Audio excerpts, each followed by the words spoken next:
done, so we'll probably be picking that up shortly too. So, also, the Erickson Engineering is doing some work. They're designing a bridge for us by Island, and they're running into some bedrock issues, so it's increasing the design work. So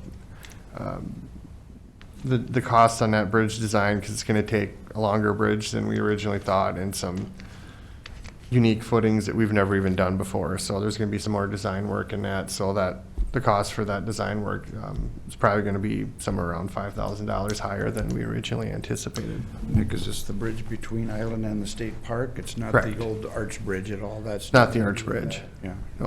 Okay. No, so that's all I had for today. Anybody have any questions for me? Haven't heard any update on that arch bridge as far as, No, I have not. I would imagine stuff like that's on a back burner right now at the state, so. Is that bridge that old at South Island there? It seems like it isn't that old a bridge, but I guess It's not, it was a very short-lived design. Okay. Underneath, there's a lot of rapid deterioration, and I don't think that design was used for very long just because it didn't work very well. So unfortunately, we ended up getting it, but, at the time it seemed good, so. I'm sure there's a fair amount of traffic on it, Yep, and I'm gonna try to get, there's a special pot of money at the state, it's called State Park Road Account Fund. So some of these roads like that access some funding for that. state parks, yep. I'm gonna try to get some of that money to pay for it, so. That'd be helpful. Yes, very, because that'll be an expensive bridge, so. Yep. So, Okay, any other questions for Nick today, or comments, or Dan, you got your hand up? Sure. Yeah, not a question so much as just a comment. You mentioned you started out your discussion with the Indian Lakes Trail project. Just really love that project. I was out there, checked it out. I think that's a great addition. I think we should really be proud of that. I want to promote that in the community. And looking forward to that circuit getting completed on the city's part as well, too. That will make a nice, continuous bike path once that second part gets done in the city. So I want to commend you and Dave Albersma, previous engineer, for all the hard work he had done for years that put together. So just hats off to you, or hats off to you and Dave. It's a great project. well, good, thank you. It was certainly the most difficult project I've been involved in. I don't know, it's just one of those things, one thing after another, I don't know, it wasn't fun to do, but, if people get the enjoyment out of it, I guess that'll make it worth it, so. Okay, if there's nothing else for Nick, we'll- Good to see the way it lays out there with that hill on the south end. If you're going east, that's going to be quite a hill to pedal up. I don't know if you're better off going clockwise or counterclockwise. I'm an old man. That's going to be hard to pedal up that hill. Yeah, it is, and, we had such a tight corridor there wasn't much we could do with it for, stretching it out or whatever, so it's kind of what we ended No, up. it looks great. It really does. And if you're going counterclockwise going to the south, that's not as steep a grade. That's a long going up there. It's going to be a good challenge for bicyclists. Yep. Yep, it will. Then likewise, I can't remember if I mentioned it when we talked about that extra small little trail, but, if anybody ever comes across anyone that would possibly want to donate a bench, like on the west side, it sounded like the Fish and Wildlife folks it sounded like they'd be willing to take a donated bench, like the other one. So I think the other one has a plaque on it or something. So if you hear of anybody that wants to do that, let me know. I'll certainly reach out to them with the offer. So They can contact you on that then? So Yeah, we're hearing they can, yeah. contact you. Okay. yeah, I'll put them in touch with Fish and Wildlife, and we'll, they could change their minds too at any minute. But my initial meeting, it sounded like they would accept that. So.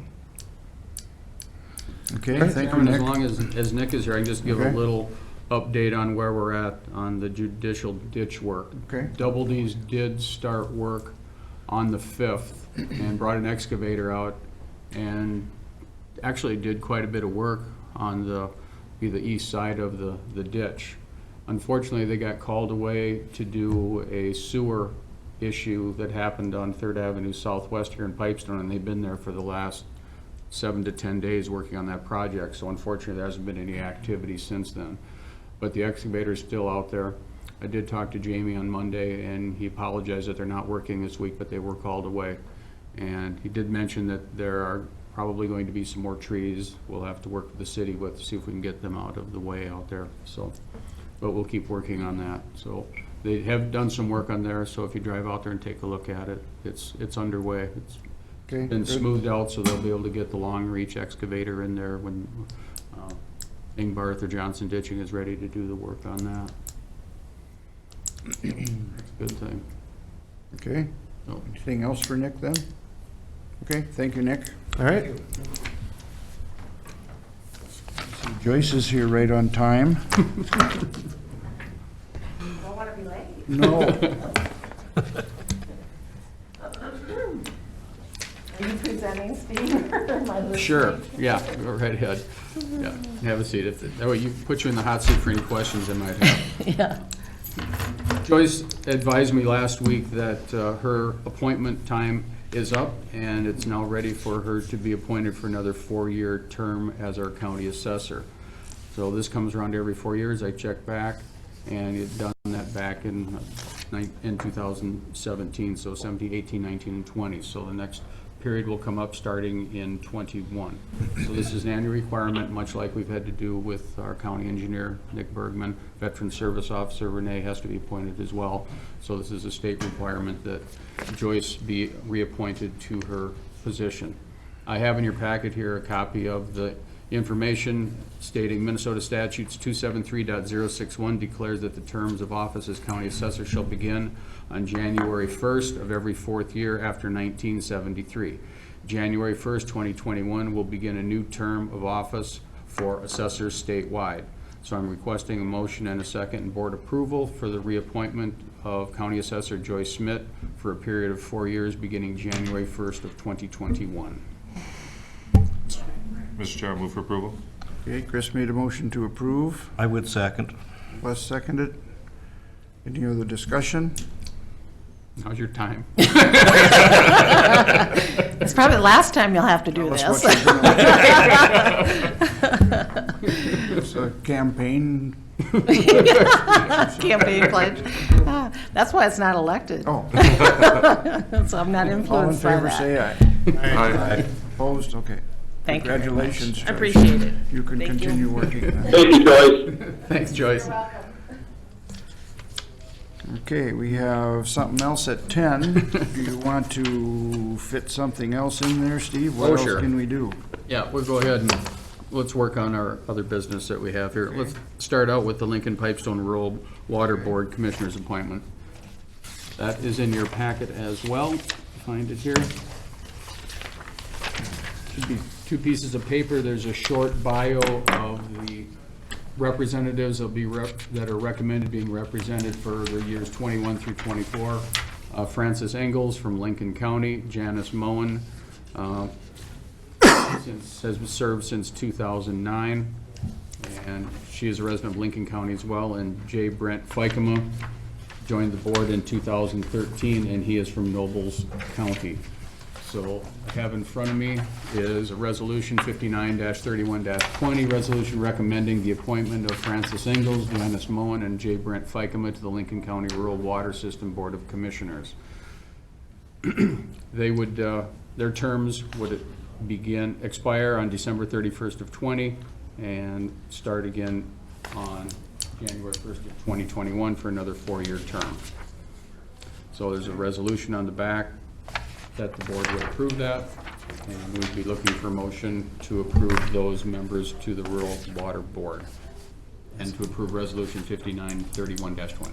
Mr. Chair, I'd move for approval and note Frank's 44 years of service. That's quite a while. Okay, Luke made a motion to approve. Second. Dan will second. Les already second, Dan. Thank you. Okay. So we have Luke and Les. Any other comments or discussion?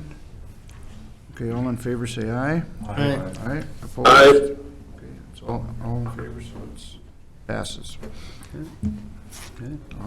Thank you for that. Approve the per diem for Chris for the insurance meeting. We did that with the. Did with- walkthrough. Yep, with- that was taken care of. Already, okay.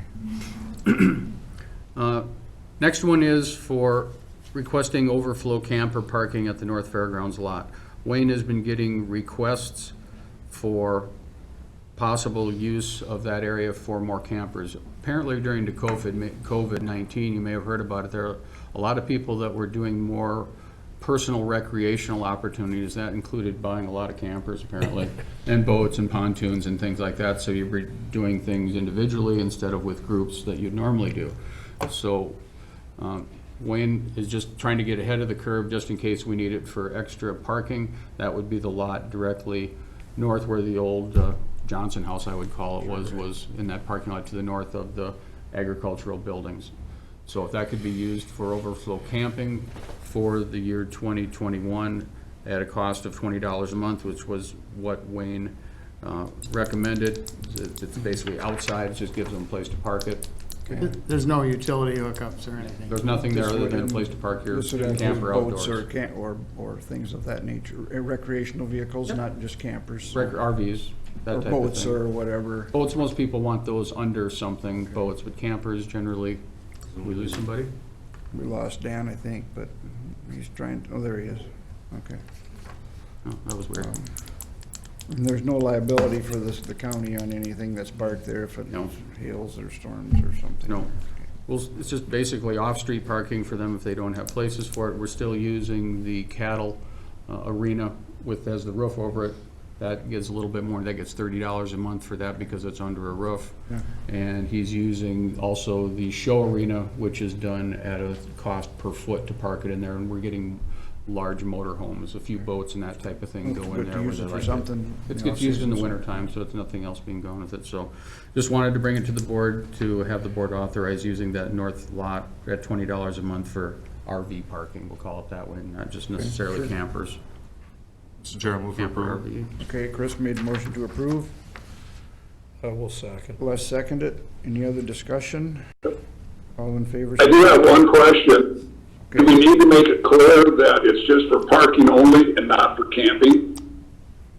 I think that's just, the request was just for parking, so it's Yeah. not, we don't have to even, Yeah, it's not for camping, no, it's just for storage parking only.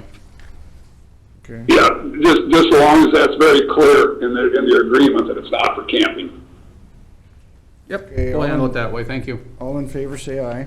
Aye. Opposed? Okay. Motion passes. Have time for the courthouse roof project Sure. yet? Yep. In your packet, you have a copy of the updated proposal from MLC Construction. And that was due to, and you're all aware of that, working with the State of Minnesota Historic Preservation Office. We sent them the information on our original plan, which was to use a, I would call it a cottage shake type looking steel shingle that did not meet their historical look that they wanted to have the courthouse look like, to take it back to more of a slate look, which it originally had on it. I did find documentation from the museum, from old fire insurance information that did show that the actual roof, when it was built, did have a slate type roof on it. It was listed as slate. So given that historical information and the cottage shake did not meet the requirements, the state said they weren't going to be in favor of that, so we sent them the information on the slate, the Da Vinci slate, and I have a copy of the letter in here that says, and I'll read it so that people listening can hear it too. We have now received additional information from your contractor, Jason Matheson, regarding an alternative roofing material for this project. The proposed product is a synthetic slate called Belfort Slate in smoky gray. We feel that this is a more appropriate choice than the Boral steel product, and we applaud your decision to select something that is more compatible with the historic roofing material.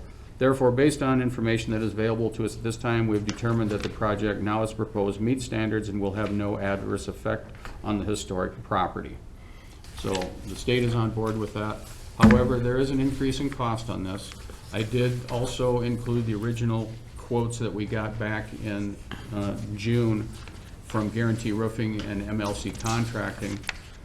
Guarantee Roofing for the project is still was $160,000.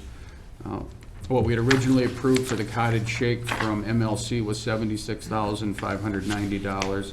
The Da Vinci Roofscapes Belafort Slate Smoky Gray project will cost a total of $98,864. It is still below the $100,000 bid requirements that the county would have to undertake. The difference is $22,274 increase. We do have the money in the buildings and plant budget to cover the excess cost on this. So the recommendation would be to have the board take official approval of the difference in the quote and approve MLC Contracting for $98,864. Okay, I would make a motion to move ahead with this project. okay. Let's make the motion. I would like to set that up. Dan, did you want to second it? Okay. Yes, I would, please. Any other discussion? I guess Les, you're kind of our building expert here. Is the flashing and soffits and all that, you think everything's, looks okay, what they're proposing? I mean, usually you're kind of the building and grounds expert. Okay, any other discussion? I guess just in the order of discussion, I would like to specifically call out Steve on this and thank him for his extra effort, out of hoop to jump through in order to comply with Data Historical Society's request, and it took extra effort. And thank you, Steve, for doing that. My pleasure. Part of the job. That's why you get the big bucks, right? Big bucks. Also, I did get an email from Jason this morning, said the material is on order for this. It should be by the end of the month. He also is finishing up a project now in North Dakota, and as soon as he gets done with that, he will be here and do the household hazardous waste roof, followed by our roof. So material is ordered. So cross your fingers for a nice, dry, late October, November time frame. Good luck. Thank Okay, you. all in favor, say aye. Aye. Opposed? Aye. Okay, motion passes. Thank you for that. Let's see, we have a little bit of time yet. Personnel, is there something there, Kathy, that we can talk about?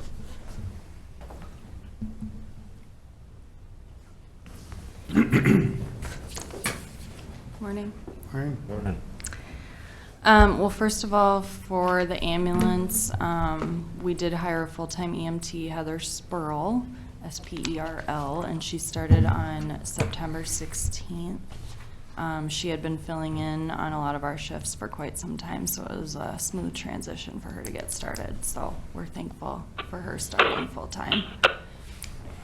The other item that maybe Steve and I can tag team this a little bit, but Extension has requested that they move from a 5-day-a-week open to the public schedule to a 4-day-a-week open to the public schedule. They've had a major decrease in traffic to their office and inquiries even from the public. Carol has already reduced her hours. She's on her phased retirement agreement, so she's working anywhere between 20 and 24 hours a week. The other two individuals that are normally there in the office would be Brandy and Lorelei, and occasionally Melissa. They are there 1 or 2 days a week, but are mostly working remotely still for the state. So I think the way they've proposed it is Carol would cover 2 or 3 days and Brandy would cover 2 or 3 days. And then Fridays would be closed to the public. Okay, do we need to motion on that, or just, is this information? You need to, I we need to think approve that you, as the board, Okay. need to approve that if they're changing their office hours, so. Okay, I don't have a problem with it, I guess, fine with me, but I don't know if you. And just to add a little bit and more to this as well, Carol did say when I talked to her yesterday that they will take care of advising customers, signage, that type of thing, so they know what's going on. It'll be down to 4 days. And this would be effective. Kathy and I talked about it should start November 1st. That gives them time to get information out to the public. And this does not have to be permanent. As things pick up, as we get into next year, we start seeing an increase as 4-H and the fair and the ag stuff starts to go again. You know, obviously, we want to be able to look at it again. If they have the need to go back to 5 days a week, they will. 2 other counties around us have been on 4-day work weeks for also closed now. Rock and Lincoln are both at 4-day weeks as well. So Have they gone to that since the virus, or were they always at 4 days? I don't remember if they had, if it was just for due to COVID, if it was before this. I think it was before. I think it was before. I think it was It too. might be that they can get by with 4 days as they go forward too. They'll just have to see how it goes. I'd say we'd have to play it by ear. Yeah, Yeah. that's fine. I would say until further notice. Yeah. Would be an easy way to look at it. Otherwise, I'd make the motion to go ahead with the 4-day work week until Okay, Les made the further motion. change in the activity. Second. Chris seconded it. Any other discussion? Okay, all in favor, say aye. Aye. Aye, opposed? Okay, all right.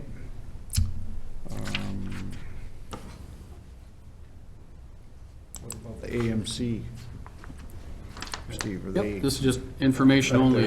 Oh, I'm sorry. I'm sorry, Kathy. I didn't mean to interrupt you. No, the next thing is just. Imagine they want us to reduce our contribution this year because they're not doing anything. Oh, of course. Actually, they're looking for more money. As Nick was talking about his administrators, one not having conferences, and then their incomes are down. AMC is kind of looking at it from a different angle. They're obviously they're getting their money that's come in, but also they are putting a lot of extra effort into helping the counties with CARES Act information. During when all this was starting, we were working on getting all the money that came in. They were like on the front line of this, getting us the information between the feds and the state MMB and the state auditors of what we can do. So they put in a lot of time and effort on it. Julie Ring, the executive director, spoke at our virtual MACA meeting earlier this month and said their AMC is doing a small increase in statewide dues, usually on a 1 to 3% increase for 2021. So what they're looking for is, as a 501c4, they do have a nonprofit arm of this, and they haven't put out a call for it yet, but just wanted to gauge what counties felt about the ideas if AMC were to request an amount similarly to how the dues are split up by populations to help them get some money back for all the time and effort they put into CARES planning, because they're having a money shortage as well. So they haven't come out for the ask yet, but they're just trying to gauge feeling from boards. During the meeting, most of the administrators, there were positive. Others wanted more information. Does it fit into the CARES Act requirements? As it falls under administrative is where it would come down, because that's where we're getting the administrative information from. So that way it does. It's not like a nonprofit for-profit grant. So it's what they're asking if the board feels that it would be something they'd look at. Mr. Chairman? Yeah, I guess I have an update on this, that when the AMC board met after your meeting, after discussion, they are not going to make that request at this time. I think there was a couple different, some didn't feel that it fell under the CARES, I don't know, the spirit of how the CARES money should be handled or whatever. Some just opposed it outright as, you're just doing your job and, shouldn't Basically, necessarily yeah. get extra for it or whatever. I mean, even though they did do extra work, I'm not trying to take away from that. But I don't think they're gonna be asking for any at this time, or frankly, at any time probably, so. Okay. Good, thanks for the update. Yep. I guess I think that, I don't know about other counties, but here we've certainly tried to keep our budgets down this year and our increases for our employees and other things and everything else. We're trying to keep a lid on everything. I don't see any reason to give them any extra additional money just because they actually did something this year. I question what we give them in the first place, but personally, I don't think we get our money's worth, but that's okay. That's just my feeling. But